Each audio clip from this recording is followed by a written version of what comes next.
this. A friend need అంటాం. So జనరల్గా మీరు ఎవరైనా ఎర్లీ మార్నింగ్ టీ తాగే అలవాటు ఉందా? టీ తాగే అలవాటు ఏమన్నా?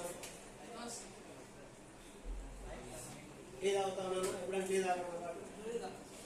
సో మనం ప్రతిరోజు మార్నింగ్ లేస్తానే టీ తాగే అలవాటు ఉండాలి. ఇక్కడ టీ అంటే థాట్స్, ఏ అంటే ఎమోషన్, ఏ అంటే యాక్షన్.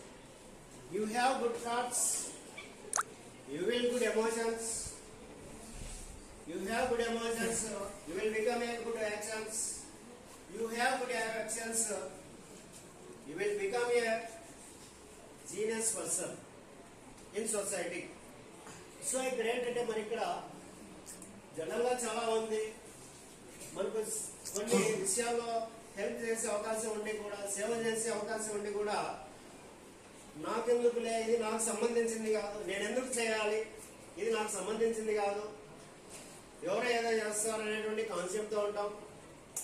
చదువుకునే పిల్లలు కావచ్చు, పొలిటీషియన్స్ కావచ్చు, సొసైటీలో ఎవరైనా కావచ్చు, చేసే అవకాశం ఉండి కూడా చేయలేని పరిస్థితిలో ఉంటారు.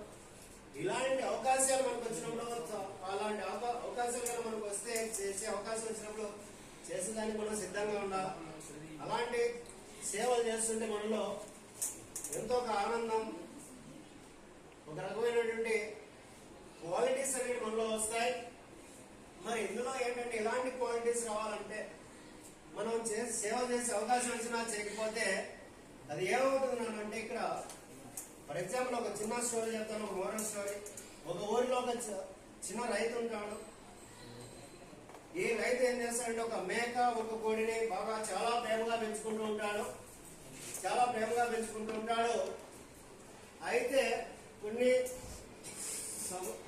రోజుల తర్వాత, కొన్ని నెలల తర్వాత ఆ రైతుకు మ్యారేజ్ అవుతుంది. మ్యారేజ్ అయిన తర్వాత సో ఆ ఇంట్లో ఈ కోడి మేకతో పాటు ఒక ఎలుక కూడా ఉంటుంది. ఎప్పుడైతే పెళ్లి అవుతుందో ఆవిడ ప్రొద్దున్నే లేస్తారు. ఆ ఎలుకను చూడడం ఇబ్బందిగా ఉంటుంది, ఇష్టం లేదు. సో అయితే ఏం చెప్తుందంటే ఈవిడ వాళ్ళ హస్బెండ్ తో, ఏమంటే ప్రొద్దున లేస్తాను, ఈ ఎలుకను చూడడం ఇబ్బందిగా ఉంది, దీన్ని ఎలాగోలాగా మన ఇంట్లో నుంచి తరిమి కొట్టాలని వాళ్ళ ఆయనతో చెప్తూ ఉంటే ఏమవుతుందంటే ఆ ఎలుక వింటుంది. చాలా బాధపడిపోయి ఫస్ట్ ఏం చేస్తుందంటే తన ఫ్రెండ్ అయినటువంటి కోడి దగ్గరికి వెళ్తుంది. కోడి నాకు ఒక చిన్న హెల్ప్ చేయాలి, ఇలా నన్ను ఇంట్లో నుంచి తరిమి కొడతా ఉంటున్నారు, నీతో చాలా ఈ రైతు ప్రేమగా ఉంటున్నాడు కదా, చెప్తే వింటాడని చెప్తే, అప్పుడు ఆ కోడి ఇది నాకు సంబంధించింది కాదు, నేను ఎందుకు చేయాలని ఆ కోడి చెప్తుంది. ఇప్పుడు ఏం చేస్తుందంటే ఇదే ఎలుక రెండవసారి మేక దగ్గరికి వెళ్తుంది.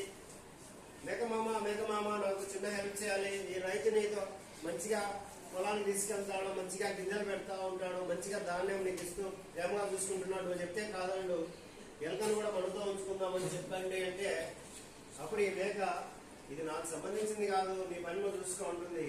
మూడవసారి ఏం చేస్తుందంటే తన ఇంటి పక్కన ఒక చెరువు ఉంటే ఆ చెరువు దగ్గరికి వెళ్ళి ఈ ఎలుక, అక్కడ ఒక మొసలి ఉంటుంది నీళ్ళలో, ఆ మొసలి దగ్గరికి వెళ్ళి ప్రతిరోజు ఈ రైతు వాళ్ళ ఆవిడ ఇక్కడికి వస్తూ ఉంటారు కదా, మరి నీకు చాలా క్లోజ్ గా ఉంటారు కదా, నువ్వు చెప్తే వింటాడు, నన్ను ఇంట్లో నుంచి తన్నేస్తానంటుంది, బాధగా ఉందంటే ఇది కూడా నాకు సంబంధించింది కాదు, మీ పనులు చూసుకో ఉంటుంది.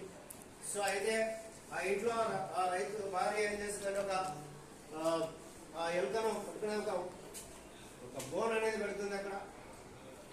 సో కాకపోతే అక్కడ బోన్ పెడితే ఆ బోన్ లో ఎలుక పడదు, బయట నుంచి వచ్చినట్టు ఒక సర్పం అంటే ఒక పాము ఆ బోన్ లో పడుతుంది. పొద్దున్నే ఎలుక పడి ఉంటుంది కదా, చేపెట్టి చూస్తే సర్పం కాటు వేస్తుంది. కాటు వేయడం వల్ల ఏం చేస్తారంటే రైతు డాక్టర్లు పిలిపించి ట్రీట్మెంట్ ఇస్తూ ఉంటారు.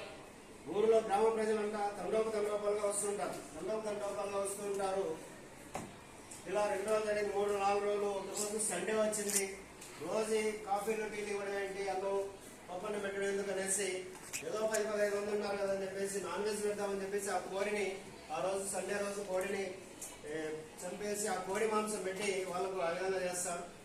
ట్రీట్మెంట్ అయితే కొనసాగుతుంది. ఆమెకు హెల్త్ అయితే బాగా కుదరలేదు, హెల్త్ ఇంకా బాగా అవ్వలేదు.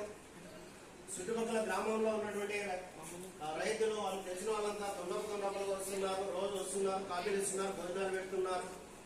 అయితే రోజుకు 100 మంది, ఇలా 120-130 వస్తుంటే వీళ్ళందరికీ కూడా రోజు పప్పన్నం పెడితే ఏం బాగుంటుంది అనిపిసి, ఎలా అయితే మన ఇంట్లో మేక ఉంది కదా, మేక మాంసం పెడితే సరిపోతుంది, మేకను కోసి ఆ మేక మాంసం పెడతారు. ట్రీట్మెంట్ అయితే చేస్తున్నారు, బాగోలేదు.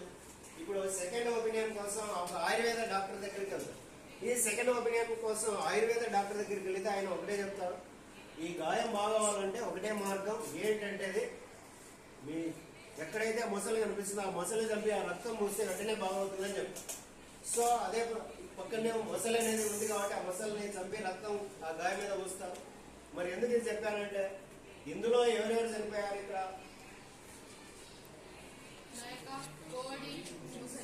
ఎవరు చనిపోయింది అలా అంటే ఏం జరిగింది ఇక్కడ?